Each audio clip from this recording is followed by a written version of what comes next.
B'Shem Hashem Nas v'Natzliach. It says over here in Torah Yud Bet. This is Torah Yud Bet in the second volume in Likutei Moharan Tinyana. It says over here as follows: Kisha Adam holech achar sichlo v'chachmato. When a person goes after his own wisdom, his own logic, so to speak, there's a danger involved. He can get to great conclusions, but on the other hand, if it's just based on his own logic, his own seichel, yuchal lipol b'teutim u'michsholot rabim. He can fall into tremendous mistakes, tremendous stumbling blocks. He could really be headed the wrong way. V'lavo lidei ra'ot gadolot. And not only that, Rabbi Nachman says that a person could come to really great evil things. Chas v'shalom. V'yesh shekil kulu harbe. And there are some that unfortunately have really gone down the wrong path. They've ruined a lot. Kegon harishayim hagadolim ma'od hamefursamim, like the great wicked Rishayim that exist in the world, right? That are constantly going after wrong things. Shehitu et ha'olam, that not only do they go after wrong things, but they're causing the whole world to stumble and go in the wrong path. Va'akol, and everything is haya al yedei chachmatam v'sichlam.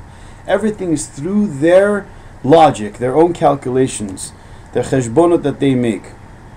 Right? We know that Hitler Yimach Shemo wrote a book, right? It was called Mein Kampf, right? Mm-hmm. My Struggle, and in that you find there's certain things that you find logic, but it's mamish the logic of ego. It's the logic of Ra.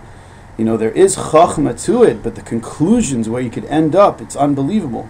In there, by the way, just to say, he mentions that the Jewish people, he says the Jewish people have brought two blemishes to mankind.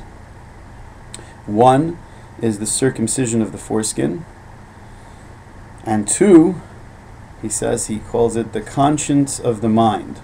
Why the circumcision of the foreskin? He considers that a blemish. On the body? The Brit Milah, he considers that to be, meaning man is perfect and a Jew is circumcising himself, so he calls that a blemish.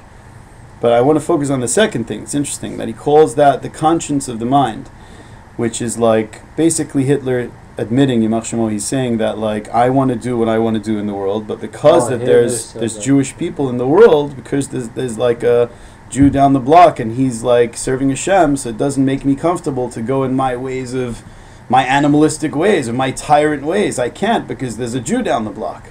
It says that the Maharal says that in Egypt, the Egyptian that Moshe Rabbeinu killed, he said, in general, we know Baruch Hashem, the Jewish people, when they were in Mitzrayim, they were on the 49th level of Tumah.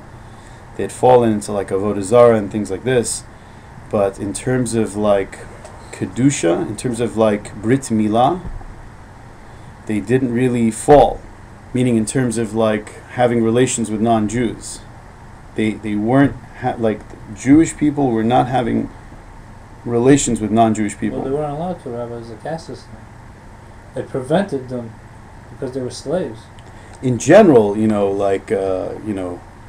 there are certain societies a person goes into, but whether if it's there was opportunities a person could fall, a person could always fall, Yosef could have fell, very easily, but it happened to be that they kept that, they were shomer that Inyan.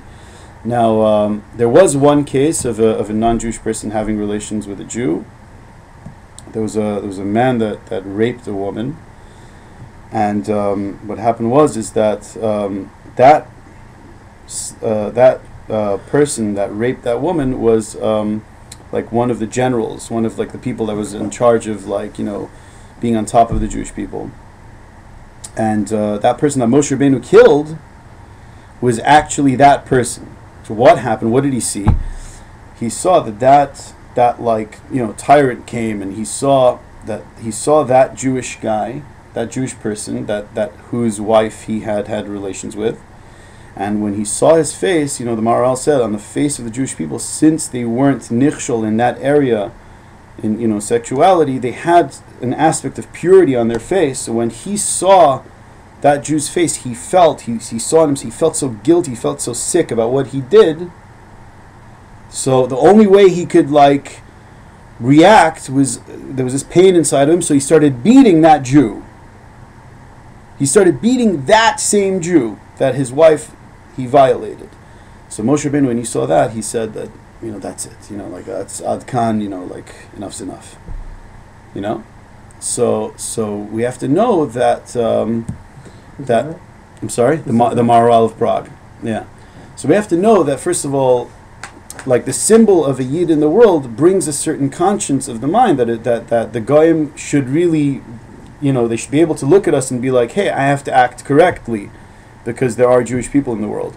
But if the mind is left to its own devices, if we just make our own conclusions and we don't have, let's say, the Torah Kedosha to guide us, we don't have the Chachamim to guide us, we could end up, who knows, we could end up to really, really crazy, paths. Rahman al-Itzlan, Hashem should save us. So he says over here, Ve'ikar ha-Yahadut. The main thing of Judaism is, listen to this line, Hurak leilech betmimut ubipshitut. To go in the path of simplicity and sincerity. So these are the two most crucial factors in being a real Yid. Being a real Yid with a heart. To have simplicity and sincerity. Rabbi, what is simplicity? You know what, I'm going to, just in order that there should be a flow, I'm going to stop for questions like every maybe 10 minutes. That's cool. So, we're going to discuss that. About simplicity and sincerity. But in general, keep in mind that these are the two ingredients. To be a Yid with a heart. To be a Yid that's alive. We're not talking about, unfortunately what's happening, Rahman al-Itzlan, that to be a Jew, to go, punch in and punch out, you do your mitzvah, you're Yotzeh, Shoin, very good, have a nice day, you go, you daven mincha, okay, I was Yotzeh, alright, But to be a Yid with a heart, that's what the Rebbe wanted. He wanted us to be Yidden that were margish, our Yiddishkeit, that we feel that simcha of being a Yid in our hearts, and that nothing can match with that.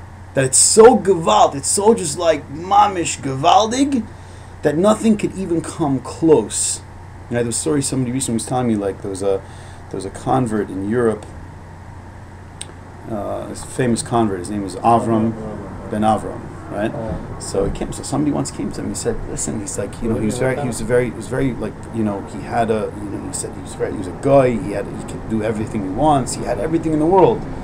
And you decided to become a Yid. You have these, restrictions and this, that, and like it doesn't bother you that like, you were able to like access anything, and then now you're a Yid and you have to really be sober yourself and this, that, and like that does.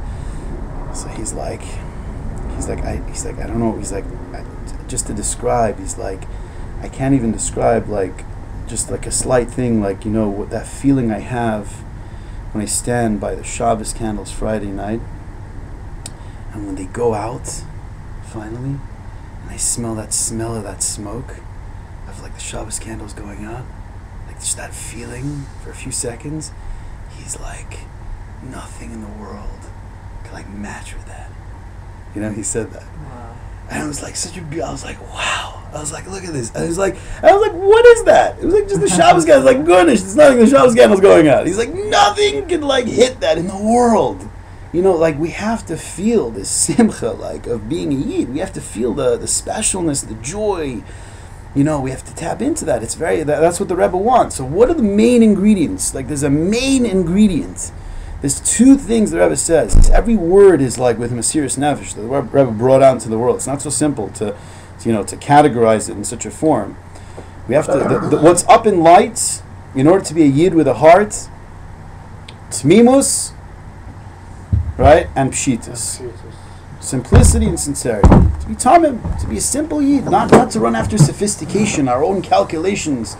Like if I do this, am I going to get Gehenim or Gan Eden, or what is it worth? I'm like, I don't know. Like, somebody was telling me like, I don't know if I should talk to Hashem, because one time I did, last year I said, Hashem, thank you for making me healthy, and like all of a sudden something happened, like I got sick after that. So maybe I got, maybe I shouldn't talk to God, because maybe, who knows, it's causing an ayin hara. And I said, God, dude, drop the sophistication. What's wrong with thanking God So maybe it had to be, you had to go through a kapara, maybe you got off easy since you were thanking God, something was worse was supposed to happen, but since Hashem saw that you were thanking Him, He let you off like a lot easier.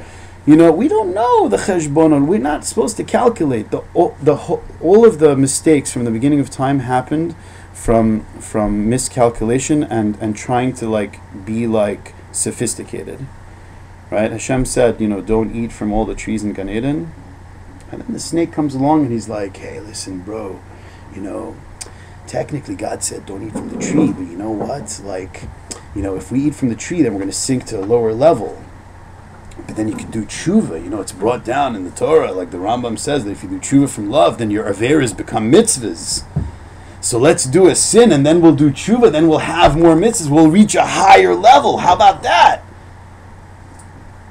The answer should be, drop dead. I have nothing to do with that svara. I have nothing to do with that logic, because I just want to be a simple servant of Hashem. Hashem told me not to eat from the tree. I'm not going to eat from the tree. Once you start with sophistication, you could really lead down the wrong path. It could really mamish be, catastrophic. Okay.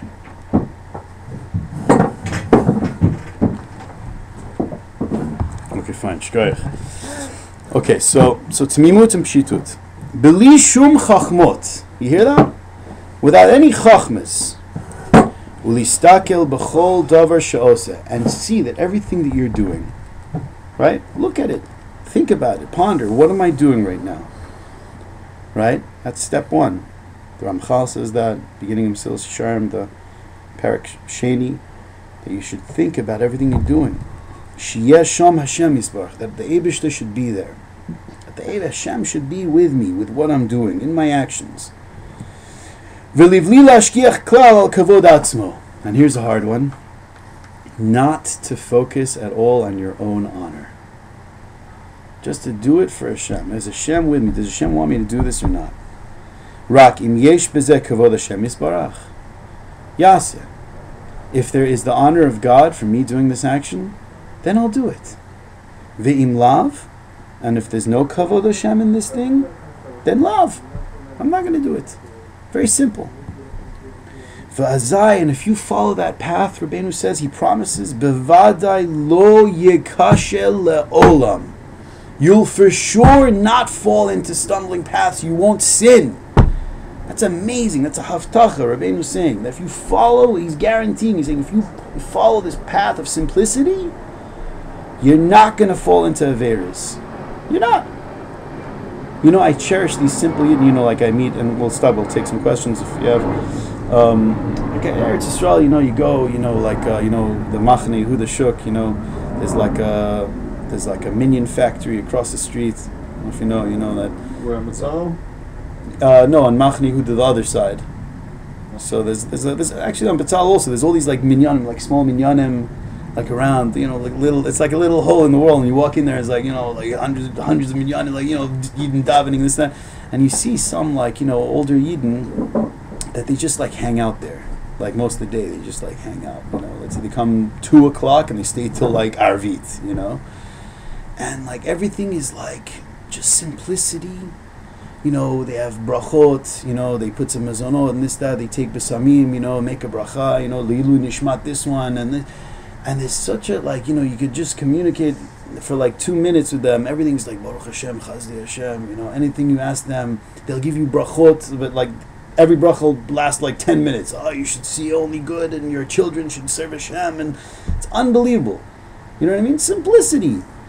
Could I like dray his cup about the Tosfos that like I'm learning in the mirror at the time? Like, what's pshat and like the second hava of, he might not be able to answer. But so what? Is he not holy? Of course. The famous story with the Kutzker, the Kutzker Rebbe. He was once like walking in the Beis Medrash and he was thinking about a Tosfos. And he had learned this Tosfos, obviously like, 50 times probably, and he was just like walking and he was like coming to a new question that he had in the Tosfos, and according to the new question he had, he couldn't understand the Tosfos. It didn't make any sense. So there was a Yid in Kutsk that was known as the Tehillimer Yid, they would call him. Tehillimer Yid. He would sit on the side And he would just sit on, on the side on the bench. He would say Tehillim the whole day. He would mamish sing to Hashem. And one time the Kotzker passes by, and he sees this Yid, and he's thinking about the Tosas, and he says, you know what? He looked at him, he was saying Tehillim, he was like, can I ask you something? He says, sure. The Rabbi, he says, can you explain this Tosfos to me? So then he's like, looks at the Rabbi like, what? Rabbi, I don't know how to learn, I just say Tehillim. So he says, okay, just sing over the Tehillim like you sing, say over the Tosfos like you sing your Tehillim. Can you just do that? So he says, okay, if the Rabbi wants, so he takes the Tosfos and he starts singing it like Tehillim. He starts, he says in his tune, all of a sudden the Kotzker is like, wow, Gewalt. He's like, that's it. That's mamish it. That's the answer. And he kept on going. He started explaining. And the Tehillim is like, what I do? He's like, no, from the way you paused and then you sang the next word, like I figured that, like I realized that's what the answer is, and he like, wow, and he was like, and then all of a sudden the Kotzker, he looks down at the Tehillim and he had this like gaze of affection in his eyes, and then he said, how would you like to trade all of your Tehillims for all of my Tosfoses? And then the Tehillim, without even flinching, he's like, no way. We have to know, the Rabbi says, if you follow this path of simplicity and sincerity, you're not going to fall into Averas. You're not going to sin. We want to work on ourselves, not sinning. So let's go to Musar Shmuz, and you'll have a Rav standing up there and saying, you want Gehenom, you have to remember, you can't sin, and we all don't want to sin, and sometimes these Musar Shmuzes don't work for us. Why? Because we need the eitzes. What triggers off me to go in the wrong path? It starts in the seichel. It all starts in the seichel. When I have bilbulim in my seichel, all these calculations is what's getting me in trouble, Rabotai. It's what's causing me to go after averot. So if I want to be clean, if I want to be a good Jew, I have to be a simple Jew. You have to work on simplicity. I know Yidden, they go to the woods every day, this, that, just to work on simplicity. They sit in front of Hashem, they're like, Hashem, what a beautiful day. I love you. Wow, I could breathe. I'm really enjoying breathing right now. Thank you. How beautiful that is. Just work on simplicity. And unfortunately, the whole world is running the other way. It's getting more sophisticated. And like I don't have to say technology and this, that. Like nobody's like together anymore. There's no unity. Fathers don't spend time with their kids. Like friends don't hang out together. They're not communicating because they're all on their phones and they're all. I'm telling you, I walked in school and I saw a mamish, like this area where kids sit down. There must have been 10 kids there. 10 kids. Everyone was in his own world. His own world. All you need is just your headphones, your little gadget. You're on a different planet. That's it. There's a minion in this room, Rabbi said. There's a minion. There's no shaykhs. No one has any shaykhs to each other. This one is in his own concert. This one's in his own, who knows, movie. It's mamish like, it's chaval. Like it used to be when I was in school. We had cell phones, but it wasn't like this. We sat around, we spoke. You know what I mean? I'm telling you, my wife and I, we went one night. We went to like a cafe, and we saw, a group of girls came to hang out, but they all sat down with their drinks, and then on their phones. They were texting each other. I mean, that's even crazier. It's not much like, what's going on? It's not much, sophistication, it's drawing us out of our kalim, and we have to really work on simplicity. I have to be centered. I have to make sure I'm centered. I have to keep that on my consciousness. And if I'm getting into bilbulim, slow down the mind. The mind could be like a raging horse.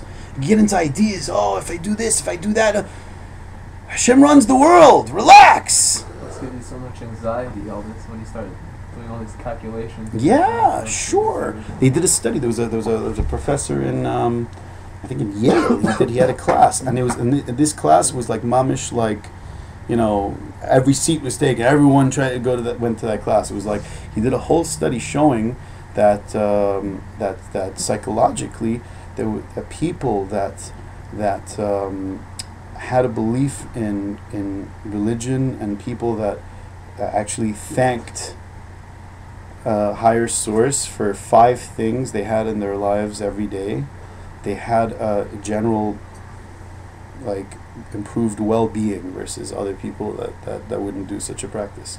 If you just think about the things you have in your life, you work on simplicity, sincerity, saying Tehillim, everyone's running around, everyone's got to go somewhere all the time. Everyone's in a rush. One of the foundations of Breslov, there was a Rebbe in Uman. He gave us a shir this past Rosh Hashanah. He said, one of the foundations of Breslov is there's nowhere to go. There's nowhere to go. Just relax. Just calm down. There's nowhere to go. Now that you realize there's nowhere to go, chill with God. Just chill with Hashem. It's the most beautiful thing in the world. It's so healing. You know what I mean? I can do this. Sometimes I catch myself, oh wow, I just swallowed another shacharit, I just swallowed another mincha, another arvit, another shacharit, and then all of a sudden I catch myself, all of a sudden it's a mincha. I'm running like a meshugana. I'm let me stop. The whole minyan's going to fly by. Let him fly by. Who cares? Halachically, it's fine. I could just do my thing. I pull the brakes. I squeeze out a bracha. I stay. I park the car. You know what I'm saying? It's awesome. You're allowed to do that when you daven? You're allowed to just think? Because I want to do that sometimes, but I don't know. The truth is, and maybe we'll stop a little bit for questions. Also, like in Chabad, there's a big yesod of hisbonenus, what's known as to ponder about God's greatness. And there's people, and it used to be in Chabad, unfortunately it's taken a whole new shell these days. But it used to be that a Chabadnik, there was real Ovdim, and they still are, I'm sure. Used to come early in the morning, 6 in the morning, and after the mikveh, this that into 7:70. Into the Shtibel, or even in Europe, wherever it was, and they used to be osik in avoda till 1, 2 in the afternoon. You saw people Mom standing in Shemona Esrei, just Mom not even moving, just standing, just pondering about Hashem's greatness for who knows how long. There's nothing. Was there anything wrong with doing it? But to do No. We have certain parts, Shema Koleinu, Shema Koleinu. Yeah. And not only that, but just he's asking, just even thinking about God's greatness, just stopping, just thinking about the words you're saying, just taking a breath. There's tremendous benefits to that. Tefillah is everything, really. With the letters that we're saying in Shemona Esrei and in your own private prayers, unbelievable. It's the avodah of simplicity. You know what I mean? The average guy might be thinking, hey, what are you doing? You could be learning Torah. But what is it worth if you're not connected to your neshama? You know what I mean? What is it worth if you're not centered? It's a very important nakuda. So that's what he says. So that's the main thing: simplicity and sincerity. And then he says, "Va'afilu kishenofel." Now here's the key. Now, even if one chas v'shalom falls, the sveikot, into doubts, right? He starts doubting. V'yesh nefilata gedola ma'od ma'od, and there are some that fall into such confusion and such doubts that chas v'shalom, the doubting the emet, the doubting Hashem, chas v'shalom, they fall into real sveikot, real sveikas. Rachman al-Itzlan, Hashem save us. Shenofel l'sveikot v'hirurim, a person could fall into doubts and thoughts. Umeharhir achar Hashem yitbarach, and he could start thinking after Hashem, why did God do this? Why would God? He could start questioning Hashem. Afal pichein, nevertheless, Rabbi Nachman says, you should know, even this, hanafila va'yarida hitachlit aliyah. This descent, this fact that you fell into such sveika, such doubt, such confusion, it's all, even that, is for the purpose of the ascent, is for the purpose of rising up. So now, that was really what this Torah is about. This was sort of a microcosm of what this Torah is about. Now he's going to open it up. We're going to sort of get into a deeper gear. We're going to go, into the waters. Okay, here we go. Let's realize, what's the shoresh of all of creation? Kida, one should know, ki shoresh kol abriya hu hakavod. The root of all creation is kavod, is Hashem's honor. Ki kol ma shebara Kadosh Baruch Hu lo barao ela lechvodo. That we know that everything Hashem has created in the whole world, He has created for His honor. That the honor of Hashem should come out. You should know this sugya I had with a chavrusa, it was like a good 3-4 hours we spent on it trying to understand what this means. That why the shorish of all the Bria is for His honor. Does He need honor? No. It seems very, and one of my Ezra kids asked this in class. It really bothered me. He said that wow, he says the whole purpose of all creation, God has created all this for His honor. Because He wants us to serve Him. He wants us to recognize Him. So isn't that I'm just asking, the students, isn't that gaiva, saying, I want everyone to we were talking about lahavdil avdalos, there's these rulers out there in the world right now that they have to they want that their society should be kids their first words are going to be thank you dear ruler. On the globe it's happening, there's people there was a doctor healing some people in North Korea, and they were blind, they couldn't see. Okay, so he did surgery on them, and they were able to see. And as soon as they opened their eyes, we're talking about 5-10 people, the first thing was one after another when he took the stuff off their eyes. The first thing was they opened their eyes, and they walk. And every house has to have a wall with the picture of the ruler. And they walked right up. They didn't even say thank you to the doctor. They just saw it, and they went up right up to the picture, and they were like, "Thank you, dear ruler." And the doctor's just all right, what the heck, it's shkayach, it's unbelievable. It's the art people in the world, they live, they breathe. I have to be all powerful, So is that chas v'shalom? Can we say is that God? God wants that? It's a really heavy thing. So after mamish, weeks and discussing it, thinking it. So my charusa, we was saying when we came up together with was that we could see in this Torah it's really a lot of work, but what you realize is that, and really another Ezra student also answered this. They all know the answers. He said that that really it's for the experience that's generated. Hashem has created this aspect of honor, but honor, the kavod that we're going to see, is that from us experiencing godliness. When you take an ice cream, right? Great, it's a great, awesome flavor. You just bought, Rocky Road. You're sitting there. It's really geschmack, and you're holding it. Okay, that's one level, just downing the whole thing, and rub a dub dub. Thanks for the grub, and you run. It's another thing, you take that ice cream, and you mamish recognize Hashem, and you're like, Hashem, I love you, thank you for this geschmack ice cream, and you say Hashem, kol niyah b'dvaro, or niyah if you're Sephardi, right? And you say it with kavana, and you have the ice cream, and you're spending it with a chaver, maybe some divrei Torah. It's a whole different experience, We all know Shabbos, Sudas Shabbos. You can't match with Sudas Shabbos, even if you have the same Suda during the week. Why? Because there's kedusha there. You recognize the Eibishter. Anything that you recognize, a marriage, you can't compare.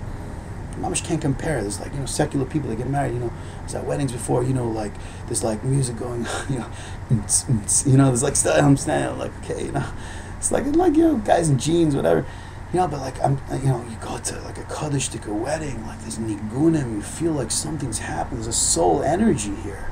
You can feel a presence, we remember, our weddings, it's mamish. So what is that? Because it's there's an experience of godliness through the Gashmis. Everything Hashem has created, He's created for His honor, not just for Himself, not for His benefit, but for our benefit. That we should experience that awesomeness of having pleasure in God. So the only way we could experience that is to show God recognition, even though He doesn't need the recognition. He doesn't need it for Himself, but He wants us to experience the highest level of pleasure. What's the highest level of pleasure? It's experiencing Him, that was always God the Himself. In my back of my mind is, if Hashem doesn't need it, then all we do is recognizing Hashem. Right. So why are we recognizing Hashem if He doesn't need it? Exactly, right. So, yeah, it was confusing. That was the same question we had. That's what I was listening to. You know, and when it comes to this, you know, so you could come to see, that's such a gewaldic realization. I know, I'm telling you, this Bali Tshuva that I know that have come to change their lives because of this conclusion. Because that they thought that all these pleasures in the world, it's all gewaldic. But if there's a shorish to all these pleasures, and to be connected to the root of all pleasure, that must be the highest pleasure. And because of that conclusion, they mamish went towards Hashem, and they started feeling that tanuk of being connected to Hashem. The truth is, the Ramchal says, the place, the makom of this tanug is in Olam HaElyon, is in Gan Eden. But the Baal Shem Tov teaches that even while we're here in this world, we could taste the sweetness of being connected to God. You know, there's a mitzvah of, you know, the Hasidim is a custom the Hasidim have, you know, to taste. The Ben Shchai brings it down also, to taste from the Shabbos food erev Shabbos. To just taste, you know, give a taste, you know, not to have like a whole meal, you know. Okay, Mom, I got to taste the food, you know. Like, no, you know. So my mom always like shepherds me. Oh, you just taste it, right? So like, so the Baal Shem Tov explains, you know, there's an Indian. It's called Toamei Chaim Zachu, one who tastes life, meaning the Olam HaElyon. Shabbos symbolizes the next world, the meals, right, the pleasure, the delights. So to taste the food, erev Shabbos. Erev Shabbos is a time of galut, is a time when we're in exile. We're still not in the world of Shabbos yet. The world of Shabbos is Yemos HaMashiach.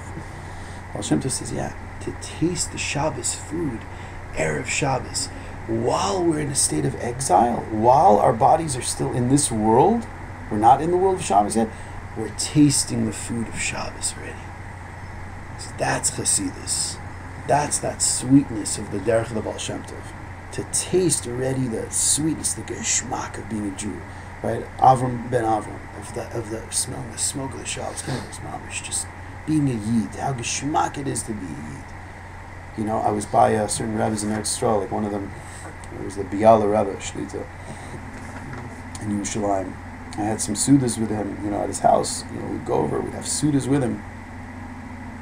Just watching him, you know, you have this like mamish geschmaka Rebbe. You picture a geschmaka Rebbe. He was a geschmaka Rebbe. He stands there at his sudas and he has this huge gartel, like around him, you know, and you know, with his strimel and this, that, and he's like short and, you know, like a little portly. And, you know, he has like this huge gartel, and every now and then he's like standing by the table, he's like holding his gartel like this, he's like shuckling, he's like, Shabbos Kodesh, Shabbos Kodesh, and he keeps on saying that, and he keeps on every now and then he pulls up his gartel, he like pulls up his gartel, like, Shabbos Kodesh, and he like holds it, it was like so geschmack. I was like, this guy, he's loving every moment of existence right now. You know, he's loving. I mean, once in a while, he would stop, he would tell his kids, you know, ret nish, you know, stop talking, you know. But like, you know, it was all part of the package that was also done with love. Everything was love. He was just this like, he is this like pillar of love, you know? You have to tap into that sweetness, that flavor, the simplicity, the sincerity of being a Yid, and to experience godliness, to experience His honor. Everything in the world was created for that purpose, of the experience of Hashem's honor, right? That the honor of Hashem should come out of that. That's the shorish of all Bria, Rabbi Nachman says. As it says, Kemoshe Katuv, it says, Kol hanikra b'shmi v'lechvodi b'rativ, right? All that I have called, really, from my name, from my honor I have created. It says, U'ma'achar sha'kol nivra b'shvil kavodi yisbarach, and now since everything was created for Hashem's honor, nimtza, so we find, shekavodi yisbarach hu shorish kol abriya, that Hashem's honor, kavod of Hashem, is the shorish of all of the Bria, everything in the world, the shorish of it is kavod. Fa'afal pi shekulo echad, even though that everything is really one. Al kol zeh ba'Bria yesh chalakim. We see that nevertheless there's divisions, there's different categories in creation. Everything has its own image, its own limitation, so to speak. Ubachol chelek v'chelek ma'Bria yesh bo bechinat kavod miyuchad, and every specific thing in the world has its own specific kavod that's related to it, that the honor of Hashem, what type of honor of godliness could come out of that thing, shehu shorasho, which is its honor, V'zeh bechinat ba'asara ma'amorot nivra ha'olam.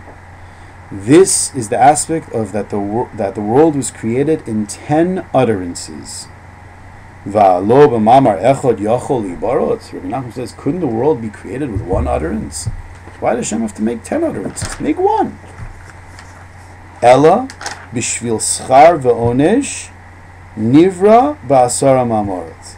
Because of reward and punishment, meaning, the way I'm understanding it, is that in order that there should be differences in creation, that we should realize, hey, that this is kasher and this is asur, right? This is mutar, right? And this is forbidden for me, right? In order that we can make a differentiation, that this is like, let's say, kosher Chinese food and this is chazir, right?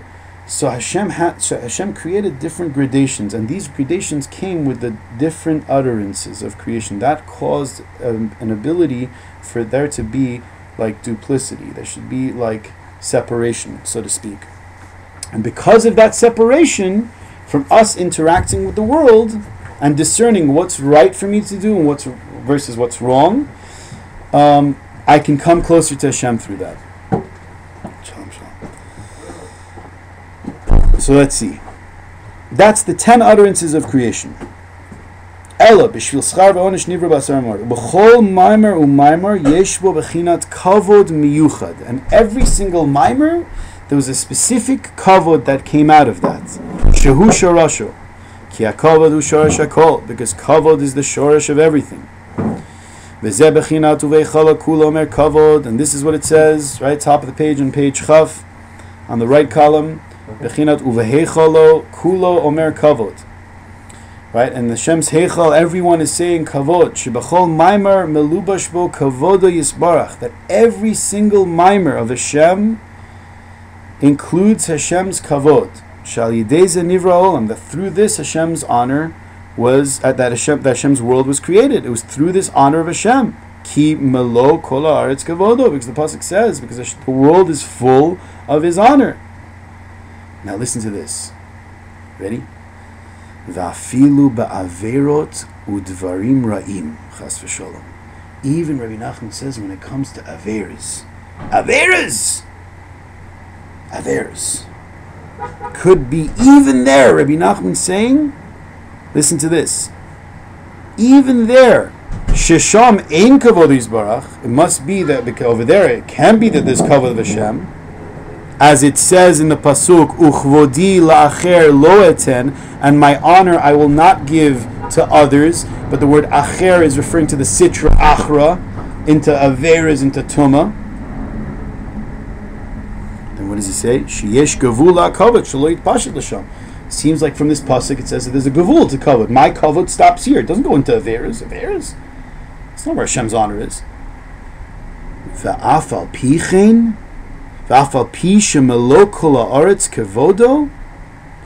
Nevertheless, we know that there's a concept that Hashem's honor fills the world, must be everywhere. But in kol zeh yesh gevul kishemagia l'makomos hanal. But there must be a limitation when it comes to things of impurity. It must be Hashem's honor is not going. See, there's a back and forth. Rabbi is going. He's saying that on one hand, Hashem's honor is everywhere. But one second, when it comes to Averis, it can't be that Hashem's honor is there. I will not give my honor to Acher, to the Sitra Achra. But Hashem's honor really should be everywhere. Otherwise, it can't be in existence. How could that be in existence? How could Averot and Tumah be in existence if Hashem's honor isn't there? So what's going on? So how do we understand that? It's a paradox.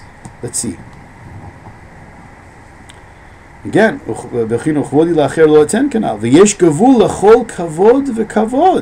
is a limitation to all the different honors that exist in the world through the different levels of creation. Every maimer from the 10 maimorot, there's a specific kavod that comes out of that thing.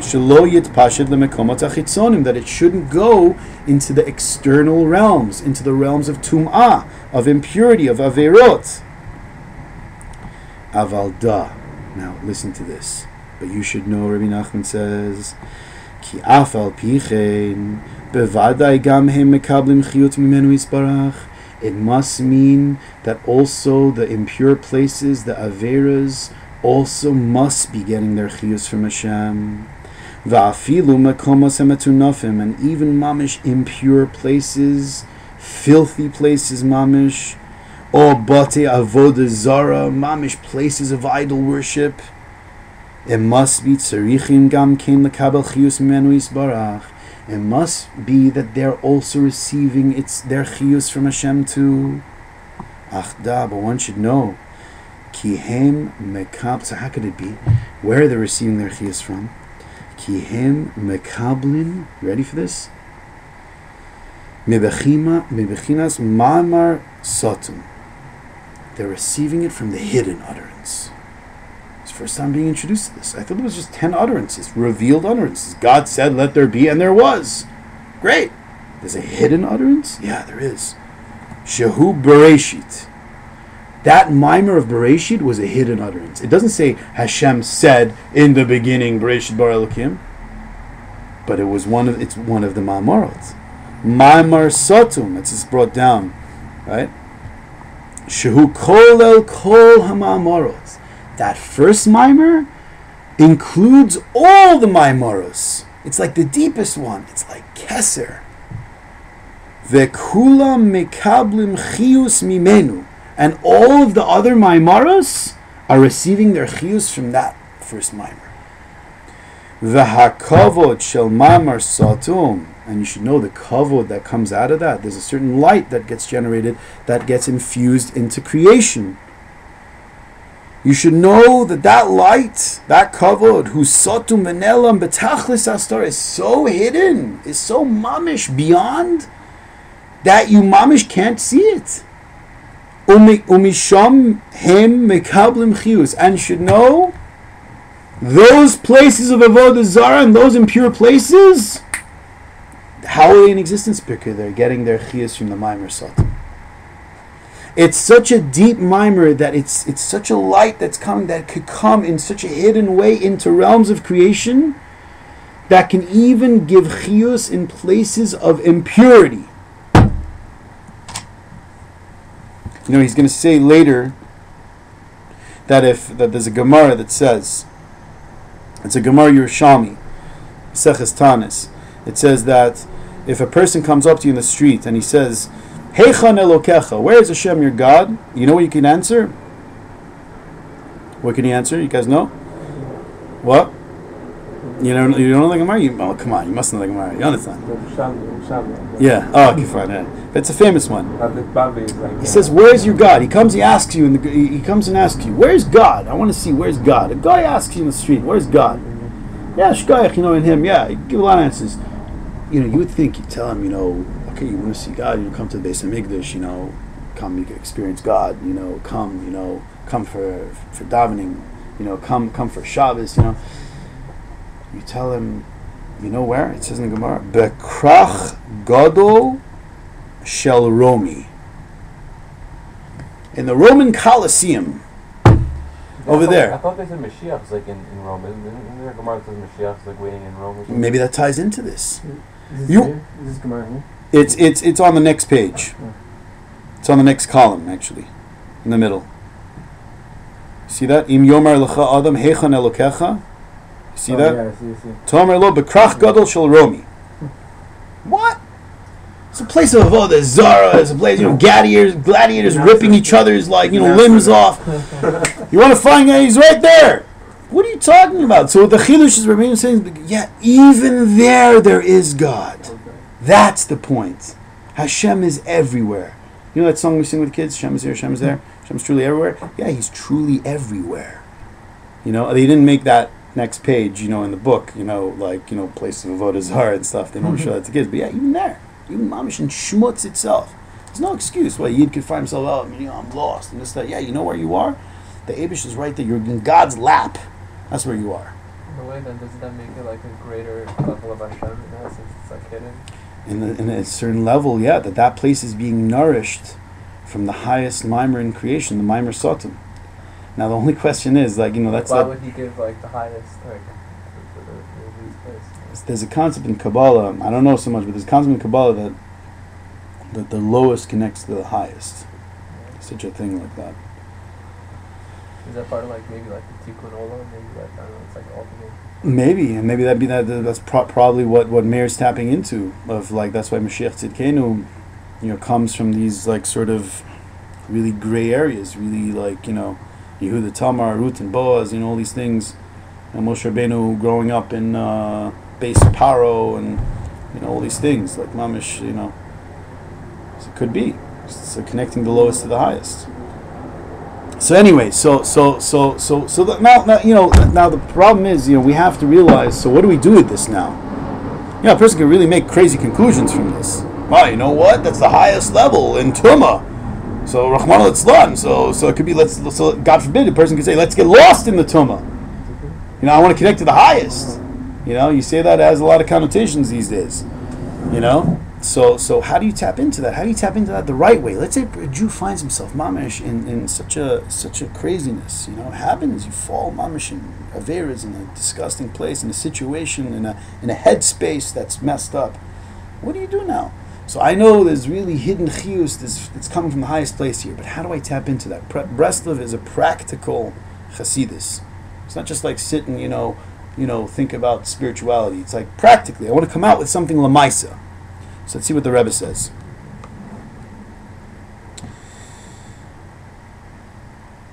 So he says again, Misham, I'm just backtracking a little bit, Misham hem mekablim chiyus. Ki, mibechinas hakavod, because this aspect of kavod, v'amaymar hamit galim, from the revealed Maimaros, ef sharlem lekabel chiyus. Those places can't receive their kavod, their existence from the revealed Maimarim. Why? Because the general rule is that my kavod I won't give to the Sitra Achra. I won't give to the other side of impurity, like we said. Rak HaMaimer Satan, but the hidden utterance, that one, that's different. Shehu nistar b'tachlis astar, it's hidden. Misham mekablim chiyus. From there they can receive chiyus. V'davar zeh, the Rebbe says, I have to keep something in mind. Ef shar lahavin. It's not something that we could fathom completely. Don't try to grasp this whole Indian completely. Just know there's such a thing. V'asur laharher b'zeh klal. And he says, really? Just drop this topic. Don't even think about it anymore. It's a big secret I told you. That's it. Forget it. It's interesting. Don't start thinking about it. Just keep that in mind. There is something, it's like, I'm telling you the head topic. The head topic is that it's receiving from the highest place. It's mamish, the hidden light of Hashem over there. Okay? But don't start making calculations, how, what, who, Va'al kain kishad, but what comes practically from this? This is the point. Va'al kain, therefore, kishadam nofel chas v'shalom lebechinas mekomas elu. Therefore, when a person falls into such places, like filthy places, like what we're talking about. And it doesn't have to be only just the place. It could be doubts, confusion, frustration, anger, all these different things. And then he starts looking at himself. Where am I? And he sees, I'm so far from you. I'm so far from your honor. Veshoel, what you should do right there and then. Veshoel Mavakesh, what a Yid would do is, Ayemekom Kavoda, we'd ask Hashem, where are you? Where is your kavod? Where have I fallen? Hashem, where are you? Me'achar Shiro Ba'atzma Shirocha Mikavod Yisbarach, since that he sees that he's so far from Hashem's honor. Me'achar Shenafel Mekomas Kelu, Rahman Litzlan, since I fell into such places. Hashem, where is your kavod? You should know this. If a Jew starts doing that, the Rebbe says, beautiful. V'zeh ikar tikuno v'aliyaso. This in itself is the tikkun of this Jew. Bebechinas yerida l'tzorech aliyah. This is yerida l'tzorech aliyah hamuva b'svarm. That all the svarm talk about, it's this. Ki aye mekom kevodo, Hashem, where are you? Where is your place of glory? When a Jew asks that, he says you should know ze bechinas hakavod ha'elyon shel hamaymer ha'elyon. That is the kavod of the highest maimer. That question of aye mekom kevodo. Dahainu amamer sotum bebereshis. Shamisham nimshach chiyus lemekomos ha'elu. That all these places receive their chiyus from this mimer. It's this mimer. It's this ayah. The question of where is your place of worth. That is the mimer. It says on Shabbos, when we daven Musaf on Shabbat, one of the holiest times, Musaf and Shabbat, so where all the Kedusha is being generated, it's coming into our lives. We say in the prayer in Musaf, in Kedusha and Musaf, we say that the angels ask in the heavens, Shu'alim zeh lazeh, Aye mekom kevoda. Where is your place of glory? Psh, look at that. How could that be? You're an angel. You're like right there. You're like a malach in the heavens, and you're seeing Hashem's honor. You're going to ask, Aye mekom kevodo? Because that's the highest. It says, Reb Shmelk of Nikolsburg came when he was learning by the Maggid of Mezrich, and they asked him, the Rabbanim were sitting around a table, these more misnagdish Rabbanim, and they asked him, hey, what do you know from Mezrich? And he said, like a real shocker, they were expecting him to give like a thing, and he said, you know what I know? I know that I really don't know. And I was like, wow, I blew everyone away, All these Litvish Rosh Yeshivas, they didn't know what to say to that, That's the tachlis. If you start thinking that you've chopped it, that you know God, that you know what's up, you're starting to lose it. You should know that. Rabbi Nachum says the highest level is that you realize that you don't know that Hashem, you're so great. I can't fathom. I don't. I know I'm simple. I'm a Jew. I have to do what I have to do. The simplicity, the sincerity. So he says you should know something, that when you fall into these places, you can't come with sophistication right now. You fall into doubts, into confusion. You have bilbulim in your head.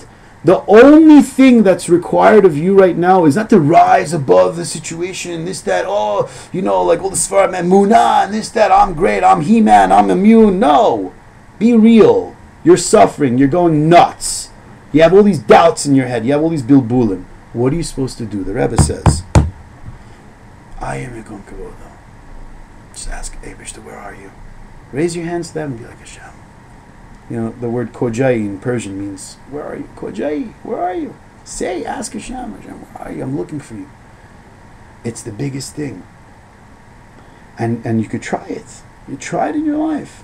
When you come, it could be a frustrating situation.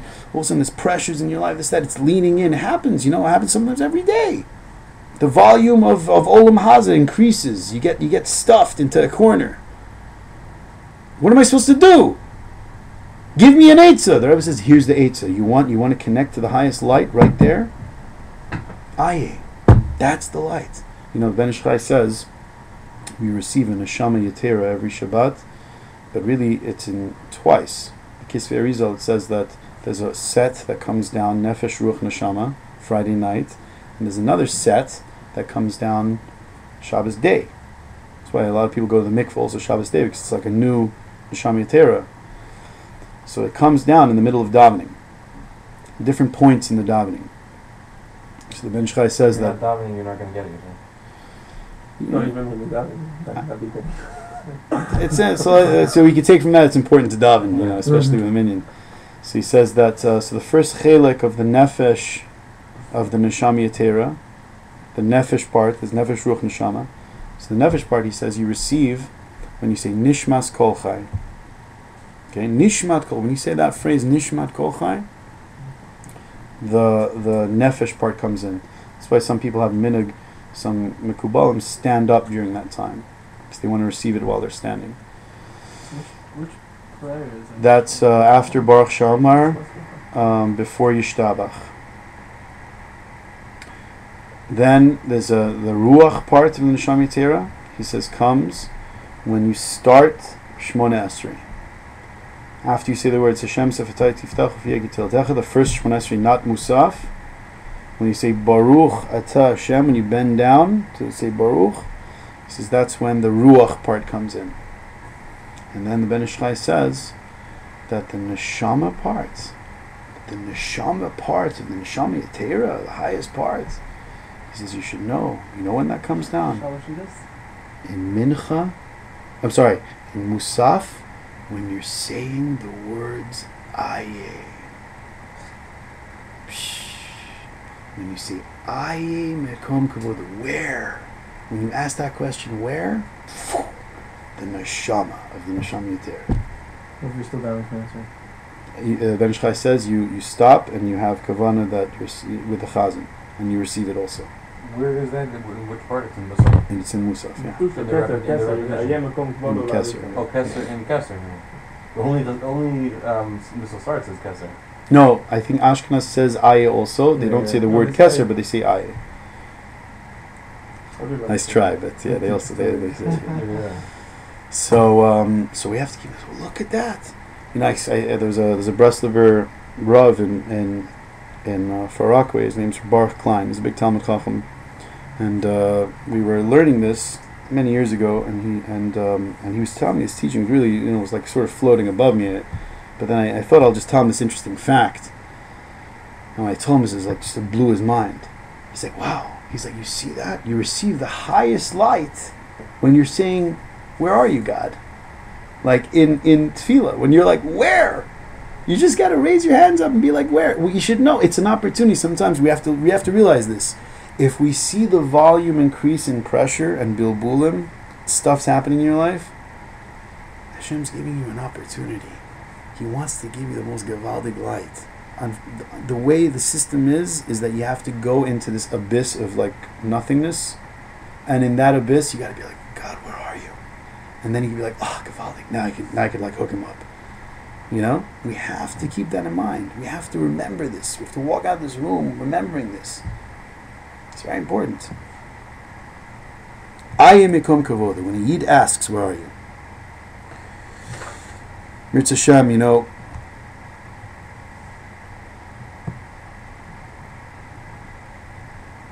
I think we could like stop here, but I just want to like wrap it up. Maybe like we'll give a Maisa. I said this once before. It's good to like Chazer, Maisa's over. We know that at one time the Rebbe Zisha, it's a famous thing that the Rebbe Zisha was constantly davak to the Borei Olam. The Rebbe Zisha was always like mamish thinking Hashem. He was always talking to Hashem. He was just like a shtickle elokus. He was mamish like a shtick godliness. He was just walking around this like little Rebbe, just constantly, So he had like a small little shack he lived in. Very simple, and what happened is that he had a gabbai, he had an attendant, and people would send someone to help him, especially towards the end of his life. This gabbai was once thinking to himself, that how would he conduct? How would he know that the Rebbe Zusha wants to eat? Because the Rebbe Zusha would be at the table, and in the middle of his spodidus, he'd be like, "Eibish, the Zusha is ready to eat. Zish is ready to eat." Because he'd make an avoda of his spodidus in such a way that he would come to Madriga that he would feel like he's ready now. He could eat, to raise the sparks. So the Gabbai, when he would hear that, he'd go, "Okay, I'm going to bring out the food." So the Gabbai's doing this day after day, and then one time he's thinking, maybe the next time, tomorrow when he does this, what I'm going to do is that when he sits there and he's like, "Zish is ready to eat," I'm going to show him. It's not God giving you the food. It's me. So he planned it out. He's like, this is going to be like tomorrow, mamish like at 2 o'clock, whatever. He's going to start his spot. He's going to talk to Hashem. He's going to be like, "Zish is ready to eat. I'm not going to do anything. Let's see what happens." Fine. So the Rebbe Zisha, he's doing his avodah, davening, this, that, learning, comes, this, that, mamish, and he's davening, he comes to Madriga, finally he's like, "Hey, Vish, the Zisha is ready to eat." And the guy is like, He just stands on the side, doesn't bring the food, nothing. All of a sudden, the story, there's knock on the door. All of a sudden, the Rebbe Zisha gets up, and he opens the door, and he sees there's a chassid there with like a basket of fruits and bread and, honey and shmaka, like a whole... And the Rebbe's like, oh, you know, shkayach, and he says that you should know, Rebbe, you mamish, you saved my life. You know, you gave me such chizuk. I just want to, my token of my appreciation. I just want to. So he gives all the bow. The Rebbe's shkayach, and he comes and what, you know, the Gavai just stood there, just like, you know, must be, you know, must be. There is a Eivish, you know, like there must be, you know, and Zush is ready to eat, you know. Like, we have to realize places that we think we come with our sophistication, Rabbi say, and we start to think that, you know, we're going to become. We're gonna make cheshbonot. We're gonna be like sophisticated. We're gonna outsmart God. You know, we're gonna like beat the system.